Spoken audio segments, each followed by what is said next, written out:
आजिकाली जो यूथ बा जोटा कि आम जेनरेशन जेड बा जेनजी बोली कहूँ समस्त पाखरे केवल गोटे ही प्रोब्लेम आ से प्रोब्लेमटा हूँ कथा कहीं शुणुना समस्त पाखरे गोटे ही कंप्लेन कि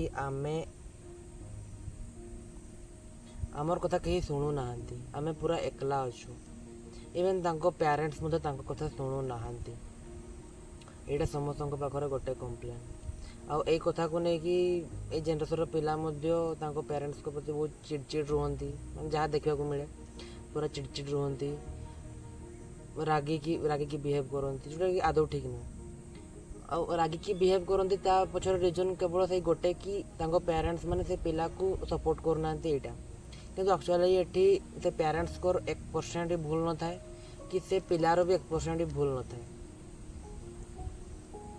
केमती बढ़िया एग्जांपल दूसरी आगु जिते बड़े मु छोट थी है लोक मैंने माने मोर ठू एज रे बड़ लोक मैंने सब 90s song शुणुते 80s 90s song शुणुते तो सेगुड़ा मत शुणला बेले बहुत अबाग्या लगुला भावे कौन शुणुंट युड़ा कौन गीत एमती भावुल से मोर गीतर चॉइस गोटे अलग था मोर सब किसी अलग था चॉइस अलग डिफरेंट मोर चॉइस डिफरेंट है कि जिते बड़े गोटे मोर ए धीरे धीरे बढ़ाक आसला मत भी एवं से 80s 90s गीत गुड़ा पसंद आसुच्ची जो गुड़ा मुझे छोट बड़ शुणुली से गुड़ा भी एवं कौटि ना कौटि मत क्रिंज लगुच जोटा कि से मुझे जो छोट थी से बड़ लोक मान मो चॉइस क्रिंज लगुला यहाँ एवं मत छोट पिला जिन गुड़ा क्रिंज लगुच तो आमर ब्रेन जिते डेभलप करुच्ची ये चेंजेस नॉर्मल होची आगु जिते छोट थी बापा माँ जिते न्यूज देखुले जहाँ देखुले मो मन में गोटे कौन न्यूज देखुं ये सी बहुत अलग प्रकार मो मन में थट आसाला कि जिते मोर माइंड डेभलप हो गला न्यूज गुड़ा मत देखापी एत आगे जमी लगुला आगे मोर जो थट्स थिला जे भली मु न्यूज गुड़ा को देखुली चेंज हो गला आ छोटे बड़े जिते बड़े कार्टून देखुली से कार्टून में मत क्रिंज लगुच यहाँ हूँ कथा जिते बड़े गोटे लोकर ब्रेन पूरा डेभलप हो जाए विकसित हो जाए जोटा कि आपण पेरेंट्स मानकर हो सारी तो सहीटा को चेंज करवा थोड़े चेंज करवा लगभग इम्पॉसिबल से दिमाग रे जहाँ सब फिट हो सारी से गुड़ा चेंज होगा बहुत डिफिकल्ट तो मैंने सहित झगड़ा कर किसी मीनिंग नहीं आसुना बोकामी सागर सामान सहित झगड़ा करी कि किसी गोटे चेंज हे बोली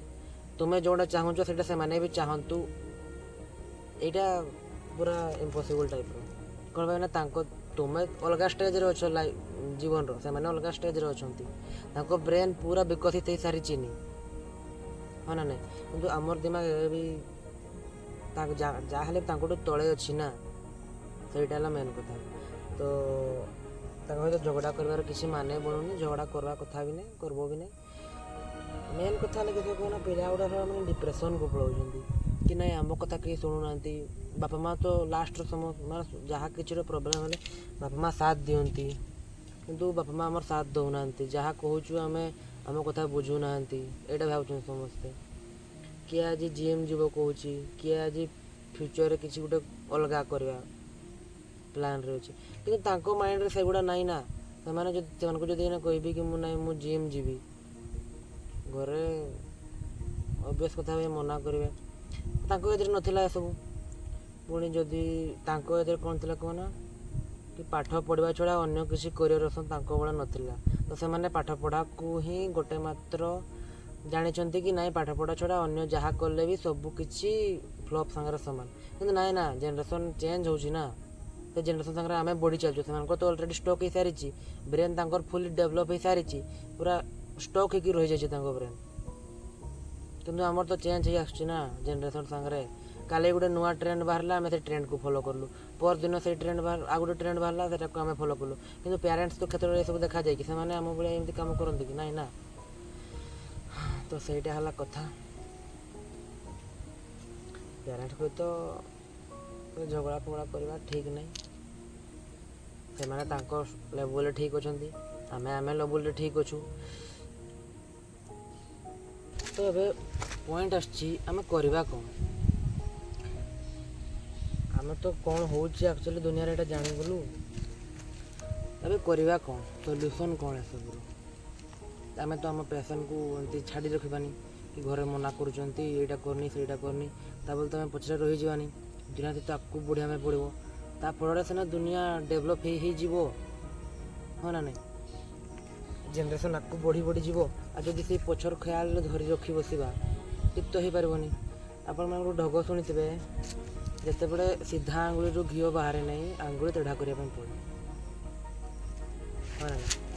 ତ ସେଇଆ ହିଁ କରିବା ପାଇଁ ପଡ଼େ। କ'ଣ ପାଇଁ ନା ପ୍ୟାସନ୍ ଫଲୋ କରିବା ଆଜିକାଲି ପୁରା ଟପ୍ରେ ଅଛି ଭାଇ। ପ୍ୟାସନ୍କୁ ଫଲୋ କରିଲ ତ ଆଗକୁ ବଢ଼ିଲ। ଯାହା ବି କରୁଛ ତାର ଟପ୍କୁ ପହଞ୍ଚିବା ଇଜ୍ ଏକ୍ସଟ୍ରିମ୍ ଭାଇ। ଯାହା ବି କରୁଛ, ଯାହା ବି ଶିଖୁଛ ତାର ଟପ୍ ଲେଭେଲ୍କୁ ପହଞ୍ଚିଯାଅ, ତାପରେ ସବୁକିଛି ତୁମର ହାସଲ ହେଇଯିବ। ସବୁକିଛି ସେଇ ଟପ୍କୁ ପହଞ୍ଚିବା ପାଇଁ ପ୍ୟାସନ୍ ତ ଫଲୋ କରିବା ପାଇଁ ପଡ଼ିବ। ଆଉ ପ୍ୟାସନ୍ ତ ତୁମକୁ ମନା କରୁଛନ୍ତି, ମାନେ ତୁମେ ସେଇଟା ପ୍ରୋବ୍ଲେମ୍ ହେଉଛି କି ତୁମେ ନିଜ ପ୍ୟାସନ୍କୁ ଫଲୋ କରିପାରୁନ। ତୁମ ସୋସାଇଟି ଦ୍ୱାରା କି ତୁମ ପ୍ୟାରେଣ୍ଟସ୍ ଦ୍ୱାରା କି ତୁମର କିଛି ବି, ତୁମକୁ ତ କରିବାର ଅଛି ନା କାମଟା। ନହେଲେ ତୁମେ ଯଦି କିଛି କରିବନି, ଲାଷ୍ଟରେ ଏମିତି ରହିଯିବ ଏମିତି ପଛରେ। ଲାଷ୍ଟରେ ତୁମେ ସେଇ କଥା କହିବ କି ନାହିଁ?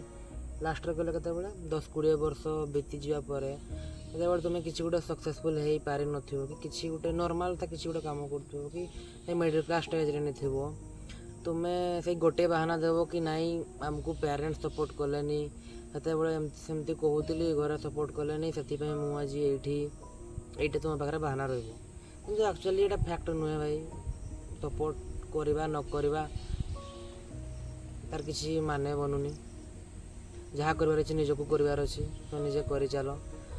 ଯେମିତିକି କହିଲି, ଆଙ୍ଗୁଳି ତେଢ଼ା କରିକି ଘିଅ ଭରା, ସେଇଟାକୁ ହିଁ କରିବା ପାଇଁ ପଡ଼ିବ। ପ୍ୟାରେଣ୍ଟସ୍କୁ ଲୁଚେଇକି କିଛି ଜିନିଷ କରିବା ପାଇଁ ପଡ଼ିବ। ଯେମିତିକି ଆଜିକାଲି କଥା କହୁଛି, ମୁଁ ଘରେ ଗାଳି କରୁଥିଲେ କ'ଣ ଏମିତି ଭିଡ଼ିଓ ବନାଉଛୁ, ଏମିତି ସେମିତି। କ'ଣ ପାଇଁ ନା ମୋ ଚ୍ୟାନେଲ୍ ତାଙ୍କଠି ସବସ୍କ୍ରାଇବ୍ ହେଇକି ଥିଲା ତାଙ୍କ ମୋବାଇଲରେ। କିଛି ନାହିଁ, ନର୍ମାଲ୍ ଭାଇ। ତାଙ୍କ ମୋବାଇଲରୁ ମୋ ଚ୍ୟାନେଲ୍ ଅନସବସ୍କ୍ରାଇବ୍ କରିଦେଲି। କିଛି କ୍ଷତି ତ ହେଲା ନାହିଁ। ବାଦ ଭାଇ ଭିଡ଼ିଓଟା ଦେଖୁଥିବେ, ଜାଣୁଥିବେ, ହେଲେ କହିବେ ଆଉ ଥରେ ଆଉ। ଆଙ୍ଗୁଳି ତେଢ଼ା କରିବା ପାଇଁ ପଡ଼େ ଆଉ, ନିଜର ଯେଉଁଟା ହାସଲ କରିବା ପାଇଁ ଚାହୁଁଥିବ ସେଇଟା କରିବା ପାଇଁ। ଦୁନିଆ ତ ଅଛି ତୁମକୁ ପଛକୁ ମାନେ ଇଏ କରିବା ପାଇଁ, ପୁଶ୍ କରିବା ପାଇଁ। କିନ୍ତୁ ଯେତେବେଳେ ସେଇ ପୁଷ୍ଟା ଫିଲ୍ କରିକି, ପୁଷ୍ଟା ଝେଲିକି ଆଗକୁ ବଢ଼ିଯିବ ଥରେ, ଦେନ୍ ଭାଇ ଆଉ ଆପଣମାନେ ବି ଏଇ ରୁଲ୍ ଫଲୋ କର ଭାଇ। ଯେତେବେଳେ କେହି ସପୋର୍ଟ କରୁନାହାନ୍ତି, ନିଜେ ହିଁ କିଛି ଗୋଟେ କର। ମାନେ ଘିଅ ଡବାରେ ଆଙ୍ଗୁଳି ତେଢ଼ା କରିକି ଘିଅ ଭରେଇବା ଶିଖ। ଭିଡ଼ିଓଟା ଆଜି ଭଲ ନାହିଁ ହେଲା, କେଜାଣି ନା ଭଲ ହେଲା ଯେ ମୋର ମୁଡ୍ ନଥିଲା ଆକ୍ଚୁଆଲି ଭିଡ଼ିଓ ବନେଇବା। ନିଦ ଲାଗୁଥିଲା।